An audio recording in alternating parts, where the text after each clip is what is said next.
அவள் பிரிந்து செல்வதை அவன் பார்த்தான். கோபத்துடன் அல்ல, கண்ணீருடன் அல்ல, ஆனால் வார்த்தைகளை விட சத்தமாக அலறிய மௌனத்துடன். மாதக்கணக்கில் அவன் தன் மனதில் வாக்குறுதிகளின் கோட்டைகளை கட்டியிருந்தான். அவள் சிரித்தாள், மகிழ்ந்தாள், நித்தியமாக தோன்றிய கனவுகளை கிசுகிசுத்தாள்.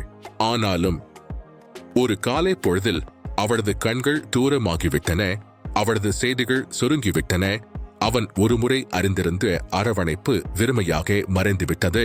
அவன் கடைசியாக ஒரு செய்தியை தட்டச்சு செய்தான். நீ இன்னும் மகிழ்ச்சியாக இருக்கிறாய் என்று நம்புகிறேன். அது என்னுடன் இல்லாவிட்டாலும் அவன் அதை அனுப்பினான். பிறகு தன் தொலைபேசியை கீழே வைத்தான். சில சமயங்களில் காதல் தோற்பதில்லை, சில சமயங்களில் மனிதர்கள் தோற்கிறார்கள். அந்த மௌனத்தில் அவன் உணர்ந்தான், பிரிந்து போவது காதலின் முடிவல்ல, அது அதிலிருந்து தப்பிப் பிழைப்பதன் ஆரம்பம்.